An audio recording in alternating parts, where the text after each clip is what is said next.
ici à Bordeaux à Kedge Business School pour le Parlement des entrepreneurs d'avenir avec un leader responsable, le leader responsable de l'année, Emmanuel Hervé, bonjour. Bonjour. Alors Emmanuel, vous êtes entrepreneur d'avenir aussi, évidemment, de toute façon un leader responsable ne peut qu'être entrepreneur d'avenir. C'est quoi pour vous entrepreneur d'avenir ?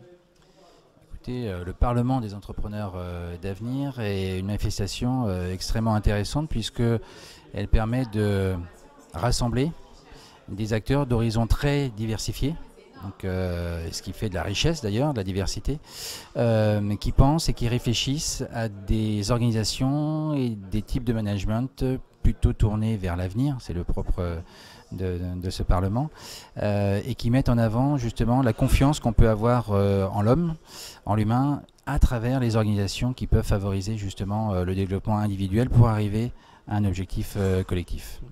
Et vous, vous avez fait pivoter justement ce rôle de manager, ce rôle d'entrepreneur. Vous avez une vision différente de ce qu'est le management.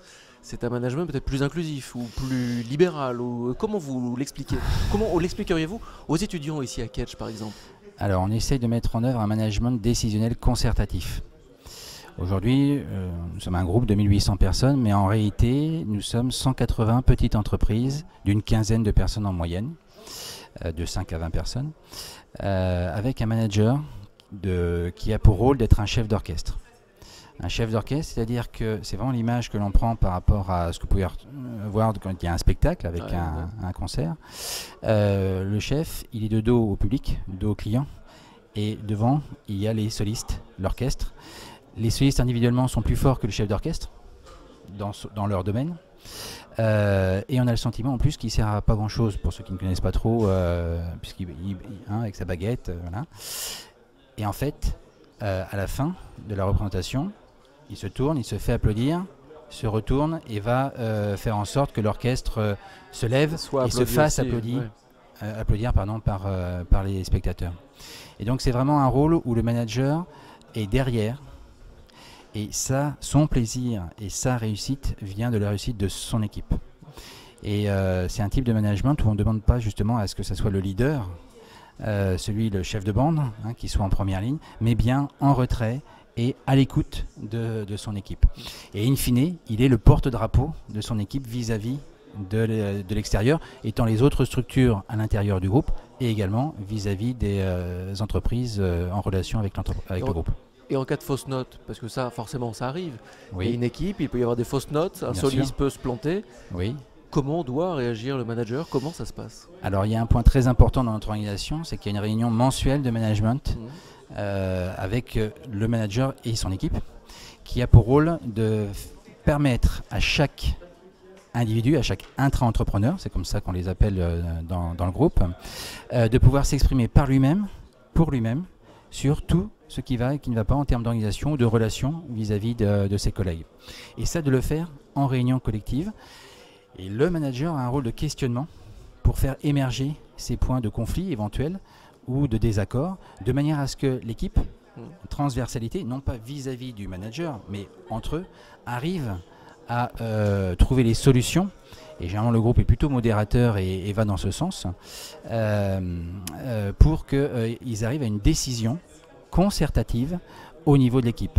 Et c'est ce qui fait que toutes les décisions sont prises par les personnes qui participent collectivement à une décision en partant de leur position individuelle, mais en prenant en compte, c'est pour ça qu'elles sont autonomes et responsables, et ont envie de travailler de manière coopérative, les contraintes des autres dans leurs propres contraintes.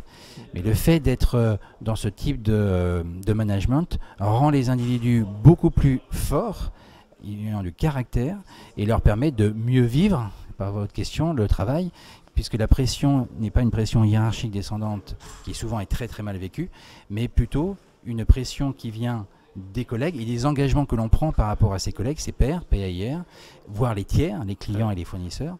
Et c'est 100 fois mieux ressenti et beaucoup moins stressant. C'est du bon stress et pas du mauvais stress par rapport à ce qu'on entend régulièrement. Le client, au final, il en sent l'impact, il y est sensible à tout ça ? Absolument, puisque dans notre organisation, justement, ceux qui sont en contact avec le client, ce n'est pas le patron. Ouais.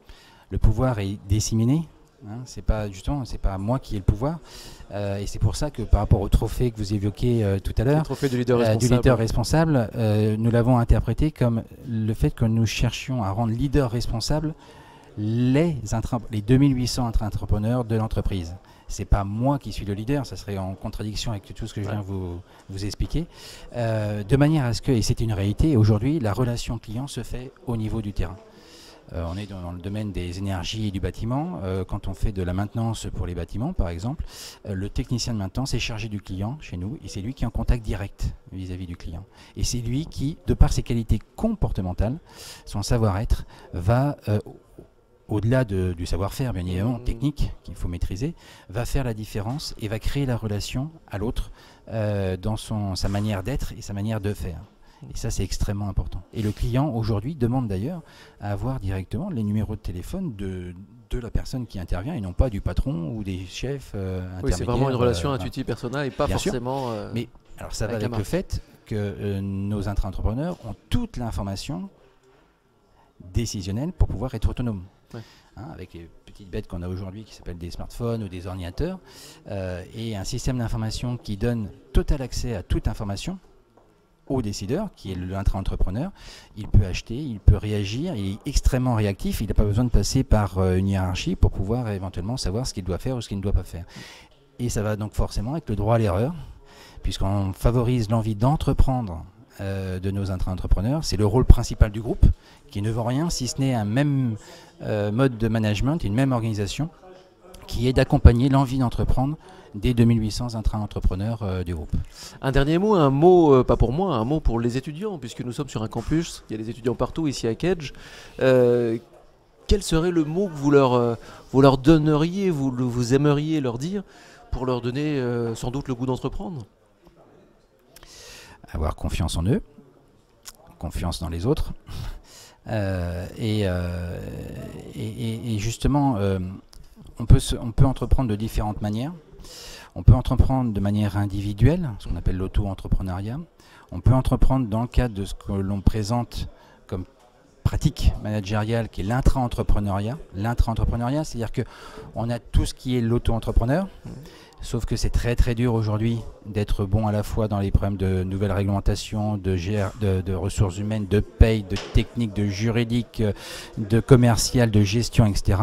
Et donc, les acteurs qui sont intra-entrepreneurs trouvent la solidarité, la complémentarité, le travail coopératif pour aller chercher auprès d'autres acteurs du groupe qui sont eux-mêmes intra-entrepreneurs les éléments complémentaires qui vont faire qu'ils vont pouvoir adresser une offre plus complexe par rapport aux besoins des clients.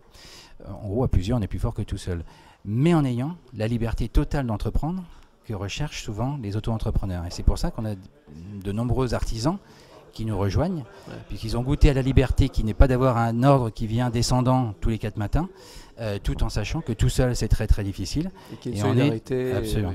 Et donc on peut entreprendre de différentes manières, hein, puis après on peut aller aussi dans des grandes entreprises, avec une organisation aussi peut-être différente. Le tout c'est de ne pas avoir peur et d'avoir confiance en soi et donc confiance dans les autres. Merci beaucoup Emmanuel. Je vous en prie.